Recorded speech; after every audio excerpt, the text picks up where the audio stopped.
Hello friends, నేను మీ Yamini. Welcome back to my channel home made వంటలు అండ్ బ్లాగ్స్. ఈరోజు నేను పూర్ణం బూరెలు చాలా సింపుల్గా ఎలా ప్రిపేర్ చేయాలో ఈ వీడియోలో చూపించబోతున్నాను. పండుగ వచ్చిందంటే మన ఇంట్లో తప్పకుండా చేసుకునే స్వీట్ రెసిపీ పూర్ణాలు. బయట క్రిస్పీగా, లోపల బెల్లం పూర్ణంతో ఎంతో రుచిగా, పగలకుండా చక్కగా పొంగి రావాలంటే ఏం చేయాలో ఈ వీడియోలో చూద్దాం. ఇక ఆలస్యం చేయకుండా వీడియో స్టార్ట్ చేసేద్దాం. ముందుగా ఒక గిన్నెలో 1 గ్లాస్ మినప్పప్పు వేయాలి. మరో గిన్నెలో అదే గ్లాస్తో 2.5 గ్లాసుల బియ్యం వేసి రెండింటిని విడివిడిగా 2-3 సార్లు శుభ్రంగా కడిగి నీళ్లు పోసి 4-5 గంటల పాటు నానబెట్టాలి.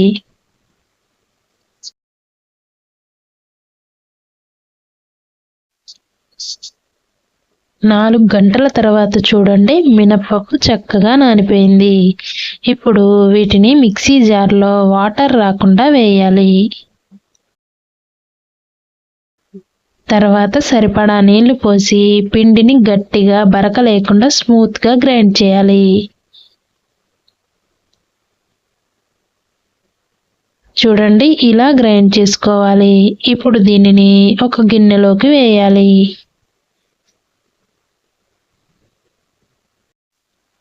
తర్వాత అదే మిక్సీ జార్లో నానబెట్టిన బియ్యాన్ని కూడా వేసి సరిపడా నీళ్లు పోసి కాస్త బరకగా గ్రైండ్ చేయాలి.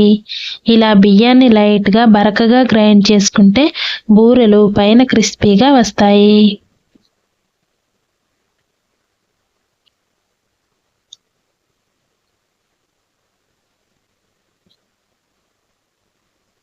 చూడండి, ఇలా లైట్గా బరకగా గ్రైండ్ చేసి ఈ పిండిని కూడా అదే గిన్నెలోకి వేయాలి.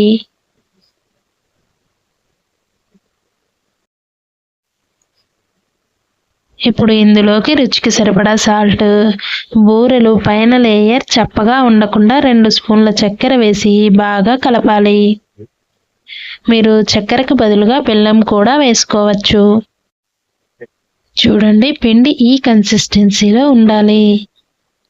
ఇలా వేలు పెట్టి చూస్తే వేలుకు పిండి చక్కగా చుట్టూ కోటై ఉండాలి. ఒకవేళ పిండి లూజ్గా అనిపిస్తే కాస్త బియ్యం పిండి వేసి పిండిని అడ్జస్ట్ చేసుకోండి. తర్వాత మూత పెట్టి 1 గంట పాటు నాననివ్వాలి. ఈలోపు బెల్లం పూర్ణం రెడీ చేసుకుందాం. ముందుగా ఒక గిన్నెలో మనం ఏ గ్లాస్తో అయితే బియ్యం తీసుకున్నామో అదే గ్లాస్తో 1 గ్లాస్ శనగపప్పు తీసుకొని 2-3 సార్లు శుభ్రంగా కడిగి సరిపడా నీళ్లు పోసి మూత పెట్టి ఒక అరగంట పాటు నాననివ్వాలి.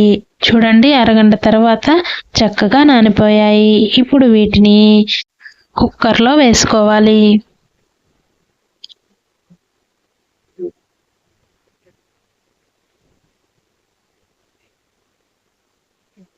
తర్వాత 1.5 గ్లాసుల నీళ్లు పోసి మూత పెట్టి ఒక 2-3 విజిల్స్ వచ్చే వరకు ఉడికించాలి. 2-3 విజిల్స్ వచ్చాక చూడండి, పప్పు చక్కగా ఉడికింది కదా.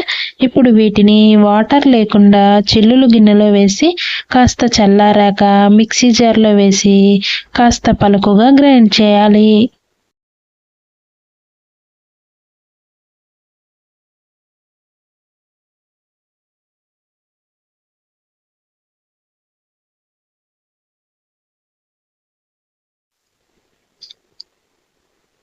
చూడండి, ఇలా కాస్త పలుకుగా గ్రైండ్ చేసుకున్న తర్వాత ఇప్పుడు దీన్ని పక్కన పెట్టి స్టవ్ మీద ఒక కడాయి పెట్టుకొని అందులో మనం ఏ గ్లాస్తో అయితే శనగపప్పు తీసుకున్నామో అదే గ్లాస్తో 1 గ్లాస్ బెల్లం తురుమును వేసుకుని 1/2 గ్లాస్ నీళ్లు పోసి బెల్లాన్ని మొత్తం కరిగే వరకు కరిగించాలి. ఇలా బెల్లం మొత్తం కరిగిన తర్వాత ఒక పొంగు వచ్చే వరకు ఉడికించాలి. ఇలా ఒక పొంగు వచ్చాక ఇప్పుడు మనం గ్రైండ్ చేసిన శనగపప్పును వేసి ఉండలు లేకుండా కలిపి ఇది గట్టిగా అయ్యే వరకు ఉడికించాలి.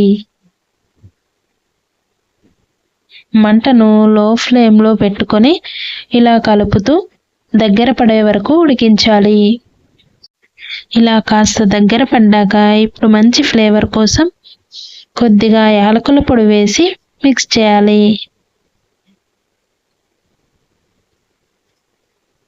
ఇప్పుడు ఇంకాస్త దగ్గర పడే వరకు ఉడికించాలి. తర్వాత 2 టేబుల్ స్పూన్ల నెయ్యిని వేసి బాగా కలపాలి. చూడండి, పూర్ణం ఇలా ప్యాన్ నుంచి సపరేట్ అయ్యి కాస్త గట్టిగా అయిన తర్వాత స్టవ్ ఆఫ్ చేసి కాస్త చల్లారనివ్వాలి. ఇలా కాస్త చల్లారిన తర్వాత ఇప్పుడు వీటిని రౌండ్ బాల్స్ లాగా ప్రిపేర్ చేసుకోవాలి.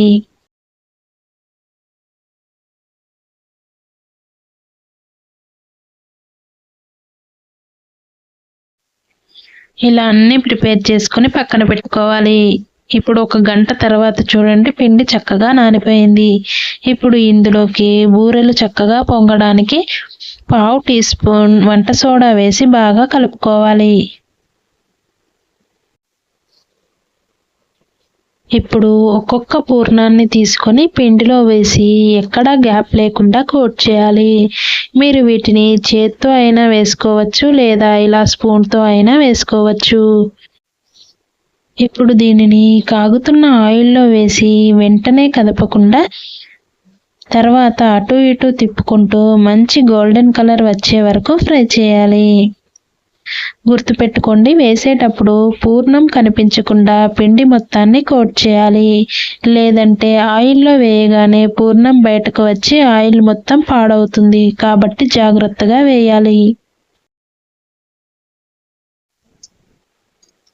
చూడండి, పూర్ణాలు మంచి కలర్ వచ్చాయి కదా. ఇప్పుడు వీటిని ఒక ప్లేట్లోకి వేసి మిగిలిన పూర్ణాలు కూడా ఇదే ప్రాసెస్లో జాగ్రత్తగా చేసుకోవాలి. ఫ్రెండ్స్, చూడండి పూర్ణాలు ఎంత చక్కగా వచ్చాయో. మీరు కూడా ఈ వరలక్ష్మి వ్రతానికి నేను చెప్పినట్టుగా చేయండి, పర్ఫెక్ట్గా వస్తాయి. ఒకవేళ ట్రై చేస్తే ఎలా వచ్చాయో నాకు కమెంట్ సెక్షన్లో తెలియజేయండి. అలాగే ఈ వీడియో నచ్చితే లైక్ చేసి మీ ఫ్రెండ్స్ అండ్ ఫ్యామిలీ మెంబర్స్కి షేర్ చేసి ఇలాంటి మరెన్నో మంచి మంచి రెసిపీస్ కోసం మన ఛానల్ని సబ్స్క్రైబ్ చేసి నన్ను సపోర్ట్ చేయండి. Thank you for watching.